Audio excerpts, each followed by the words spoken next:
neutral viewer, that was a fantastic game, but it's no consolation for you as leader of the Hawks. What went wrong in your mind down the stretch particularly? Down the stretch, I mean, we just allowed Adelaide to get whatever they want. We changed our scheme, our defensive scheme, because if anytime in the crunch time you want to just make sure you respect everybody as a player. But just from the beginning, us starting with 3 turnovers, our lack of intensity, we just wasn't a team that felt that we had a 3-game winning streak. I'm gonna put that all on me, and I told the guys in there that I make sure that we are more prepared mentally and physically, but I mean, still they have to do their jobs as well as professionals to come out there and play. But if we don't allow a start like we did, we could have had a different outcome. So even though you fought back to win that first quarter, 32-27, it was the 5 turnovers in 5 minutes that you think you should have led by more at quarter time, therefore gone on to win the game? Yeah, 100%. We don't like to, score and allow another team to score, go back and forth. This is, it's not ping pong. We're not going back and forth with that. We want to make sure that we put multiple stops together, and we didn't do that. And it was our lack of, we was either lethargic, no intensity on the defensive end. My guys normally communicate and talk to each other, be physical, and we didn't have none of that today. So, it's not going back to the drawing board. Just a reminder that, we felt content, in my opinion. We was complacent of some of the early success that we had. And so now we want to make sure that we get back to the grind like we're supposed to. Did the referees give you some clarity as to why the goaltending was overruled? Do you understand if you touch the net with the ball missing, is that irrelevant if the ball is missing if you touch the net? Well, I was understanding that if the ball's anywhere in the cylinder and somebody grabbed it in the backboard, that's a goaltending. Like, you cannot sit up there no matter what was going on, but they were saying the ball didn't have a chance to go in, which doesn't make sense to me. If it was on the cylinder or if it was in play, you can't determine if it's going to go in or not if somebody hits the net. So, referees with 2 points, it could have, we lost by 2, but it wasn't the outcome. They have to get better, we have to get better, so hopefully we can get some clarification on that, but that wasn't the reason why we lost this game. The final quarter, Trey comes out and hits 9 points to give you guys a 9-point lead. What was the feeling then that did you feel in control then, or not really the way it came? I mean, I lost a game being up 16 with 4 or 5 minutes ago last year, so it's nothing content with this. We wanted to find a way to keep squeezing them and build that 9-point lead up, but once again, we didn't do anything defensively to do it. Anytime you allow Adelaide, the players that they have who can make shots, come down and either get an offensive rebound or Davis hit a 3 when we were supposed to go over and we went under, that's just momentum for the other team, knowing that they want to come in here and knock off us in our place, and they were successful.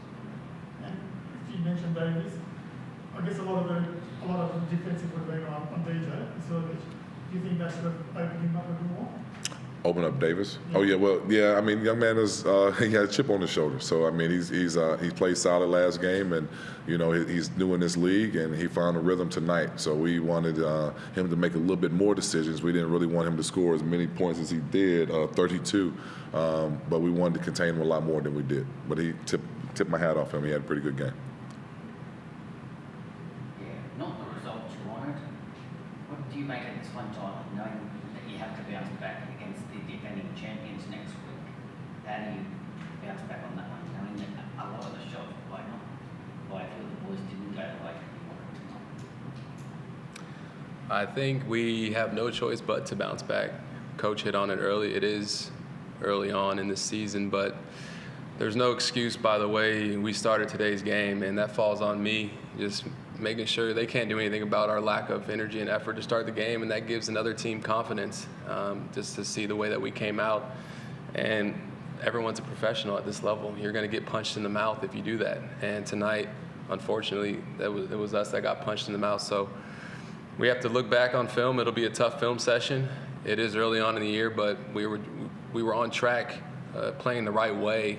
It's okay losing if you're playing the right way, but if you're not playing the right way and you lose, you have to figure some things out. So we know Tassie's a tough matchup, but we have to fix us first. Do you think by not just yourself, by Sam and by Hickey and by a few of the other boys, Davis and Dave, getting a lot more 3-pointers will make a difference? But not in one quarter, in all 4 quarters. I would have to watch the film, to be honest. I think when you're making threes, obviously it helps, but that wasn't our problem tonight. We scored 100 and something points. It was our defense that was lacking, which was thriving the games before. We were making things tough for teams to score, and we just didn't make anything tough tonight, and we were just going back and forth. And you're going to have a long game in this league if you're going back and forth with every single team.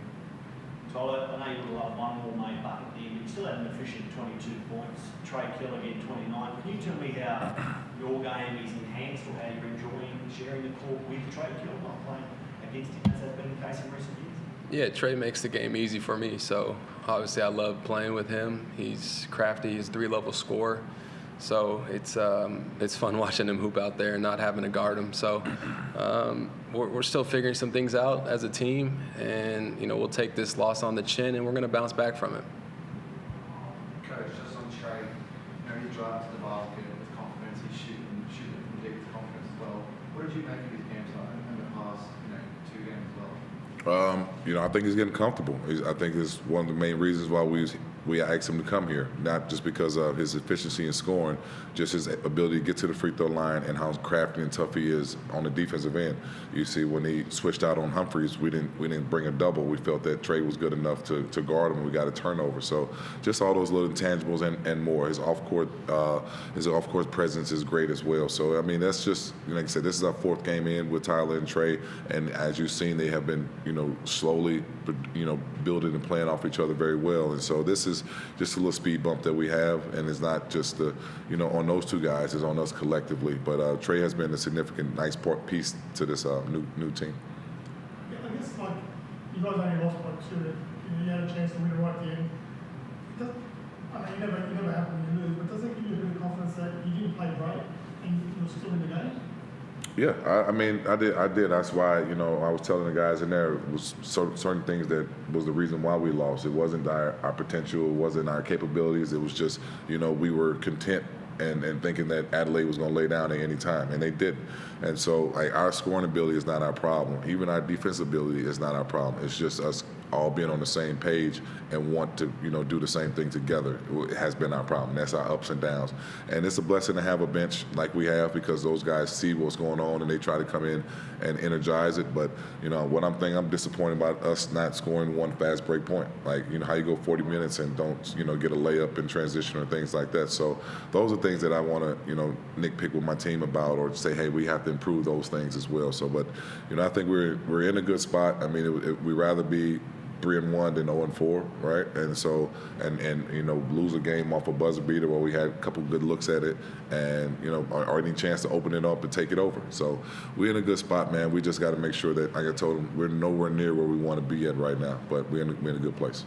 I know you're unhappy with it tonight, but you're still the highest scoring team in the league in the first quarter. As part of a preview for next Saturday night against the Judges, how will you start next Saturday's game? Not with 3 turnovers, I know that. So, but I think our start has been a significant part of piece of our success, because we have had 3 good starts, maybe 4 today, but this was a little shaky. So hopefully our starts can stay the same, but we're really going to focus on the defensive end. And if guys are really not buying in on their defensive end, we'll shake things up a little bit to get where we need to, go on the right track. Justin, did you think also that, I won't just say just the goaltending, did you think a bit of controversy also contributed to this? Yeah, I mean, it is, but it's a fast-paced game. Those officials, they have a tough job, and they got people in there trying to help them out a little bit. But things go either way. I'm not going to sit up here and harp about that. We just have to get better. Good. All right, thank you, man.